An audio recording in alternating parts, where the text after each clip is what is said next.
So let's go into my printer. I've got a Mal Yan Realizing Possibility. It's an M320. It's got a 4.9 by 4.9 by 4.9 printing area.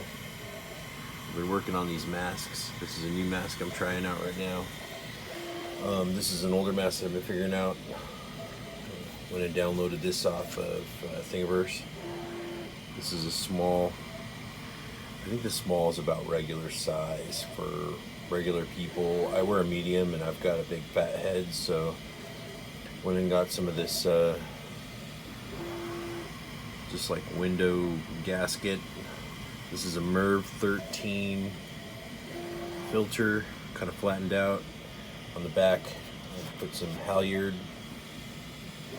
Got just the elastic strap. I was only able to buy 2 of these, basically like it's a yard. They're limiting me at the store, so I have to wait, go back tomorrow and buy some more so I can make another mask. This one I made for a medical healthcare professional, my wife, so she'd have a backup. That should be pretty high on the, I had to glue this in. Alright, let's go in here. Oh, I've got some other like stuff I was trying out. This is that window gasket.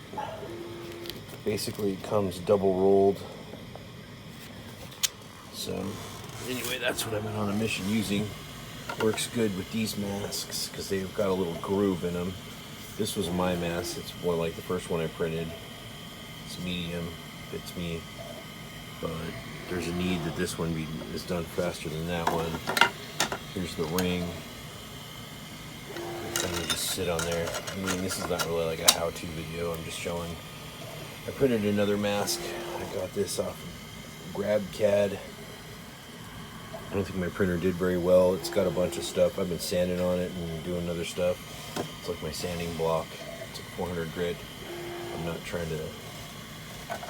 Anyway, so I took that Thingiverse mask and I made a really small one. So this is like a micro. It says small, but I started off with a small design because it's kind of... I dropped it down to 70%, or no, 75% for like kid sized. I put it on my kids. Anyway, we're working on that right there. Still low carb, 2.6 grams. Anyway, beyond that, here we go. I'm just working on this new design. It looks like it's kind of like got a grid on the inside. If I can get you in there. And that thing screws onto it. Yep, there's your grid inside. So the batting's going to have to go in the middle. Right in the middle there. And then you just kind of screw that one down. Here it is. Let's take it over to the computer here. Right, so let's go to preview.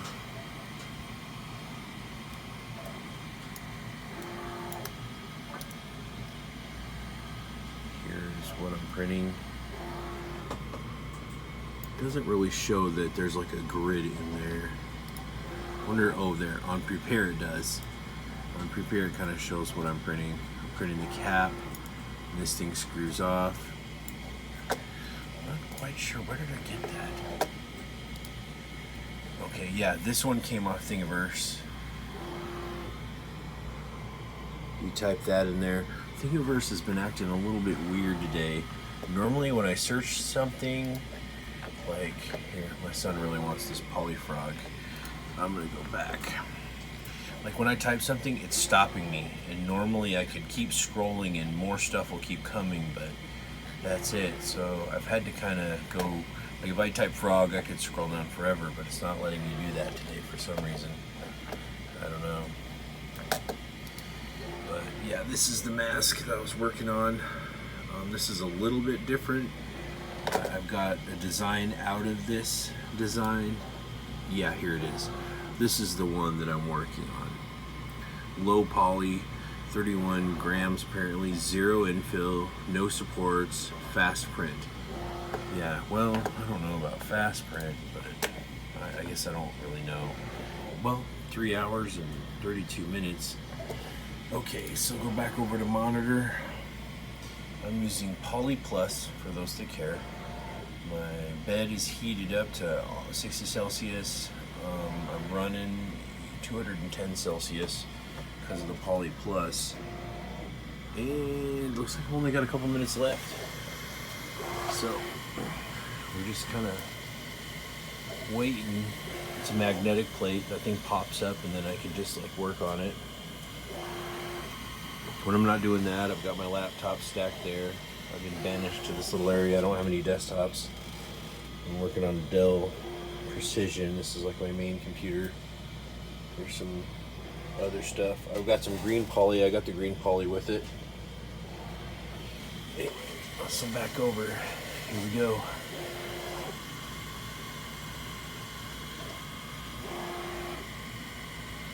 "3D printing time." I'm not sure if this needs any kind of material on the sides. I was kind of wondering about that. I'm not sure. But what I was thinking is taking this, well, let's find out what it's called.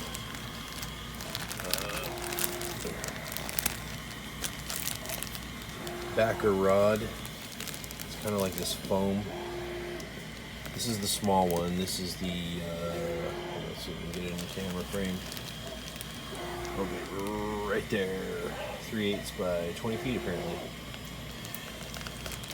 And I was thinking of just taking this and splitting it, and then I could glue it on the outside if that doesn't make a good seal. I think the foam and the window sealing stuff makes a mask that may not fit a variety of faces, tend to fit a few more kinds of faces. I don't know. This is not like really a tutorial. I mean, this is just kind of my hobby. There's my spool. I'm running a spool of ooh, we're getting done here. This is good. Good timing. Right at the end. So it's cooling down. I can't touch the plate yet. We're still at 58 Celsius. The nozzle's 200 and looks like 5 Celsius. And dropping, so that'll stop. Once it stops moving, then I touch it, because then it's about cool enough to work with. And they've got me, looks like it. Here, let's move glasses. All right, here we go. I've got kind of like a plastic scraper that came with this Malyan, if I'm saying it right, I don't know. Sometimes I'll use this. iSesame, this works good on opening on iPads, but I open up iPhones, everything with this iSesame. There's different like brands. I mean, it's just a piece of, you know, spring steel, a nice thin gauge with a sticker on both sides. Okay, or a padded sticker.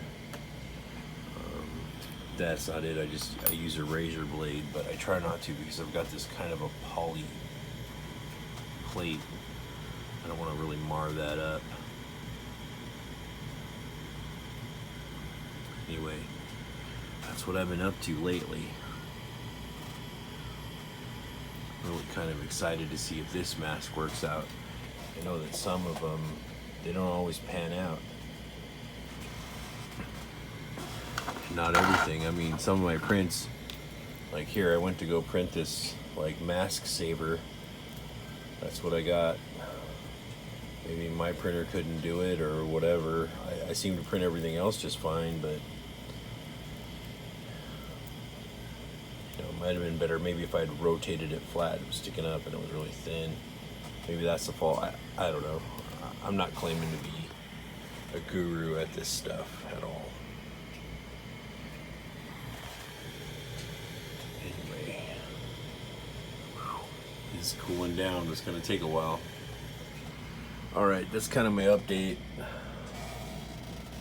It's 100%. I think I'm moving to the frog next. I'm gonna. Sorry about all the jerking. I'm holding my phone. Okay. New project. Let's clear the bed. Let's go here. Open files. Okay, go over to downloads, date modified. I don't think it sees it. Okay, low poly tree frog. Okay, extract it. I think you gotta extract it, then this thing will see it. Alright, so let's close that stuff. Go back. Low poly tree frog right there. Images. Okay. That's fine. Files. Let's load it.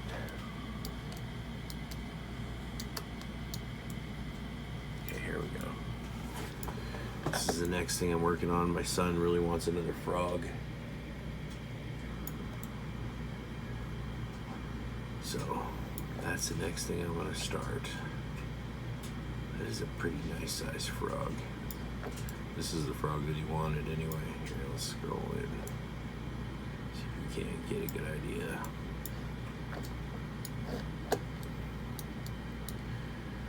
Well, we can slice it here. You gotta hit this thing called slice. Now it's gonna check it. Looks like he can do it. He wants 45 minutes. All right.